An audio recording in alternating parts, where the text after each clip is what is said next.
they kind of took off and went to college, and I didn't see a lot of them when they were away, but once in a while I would go down and I'd visit them at the University of Illinois.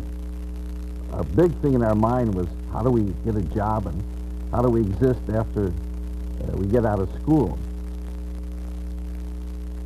I was in New York, and I was working in the theater, and all of a sudden the war broke out.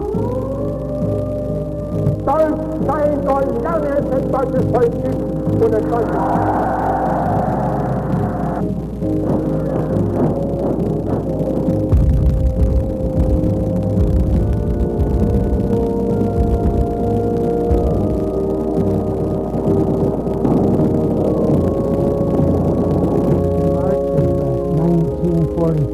I was reading the Chicago Times sometimes, and I see all of a sudden an article that Eugene Brinkman, he was one of our founders with us in the AZA, was killed in Europe on a mine.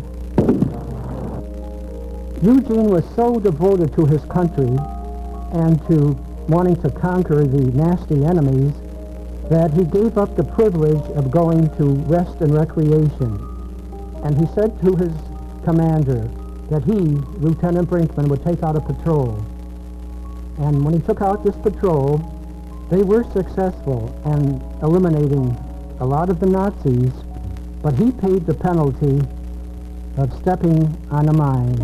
He was the first of our group to have become a casualty, and his memory, his dedication, his spirit, his humor, his intelligence, and his general feeling of life inspired us when we were young people, and we will never forget his finality.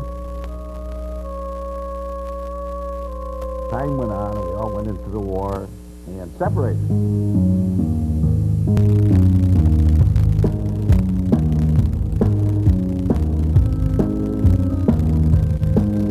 Somebody was talking about that great, wonderful land of Oz.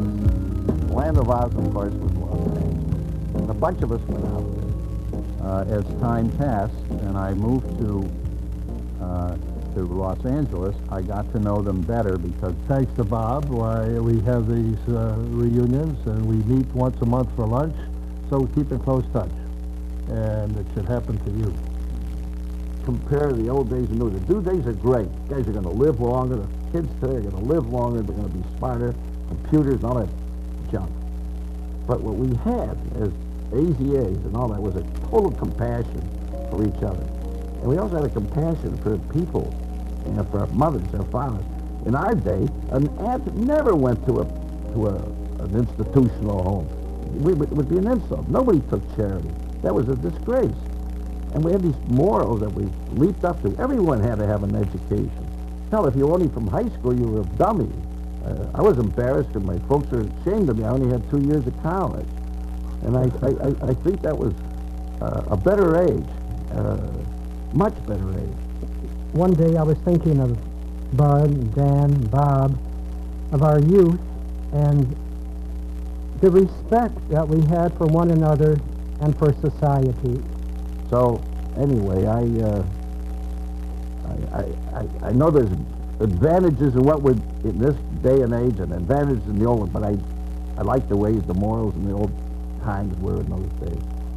Right. In early 1987, Bob said, gee, it would be great to have a reunion of all our old classmates and our group from the AZA.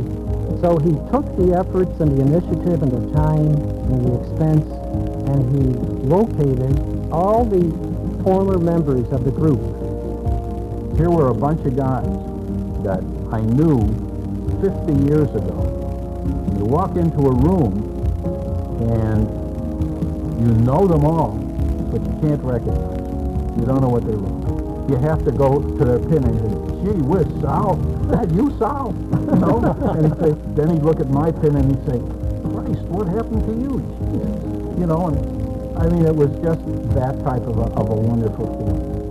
And there, Dan produced this poem inside of this wonderful meeting hall where we used to have our meetings.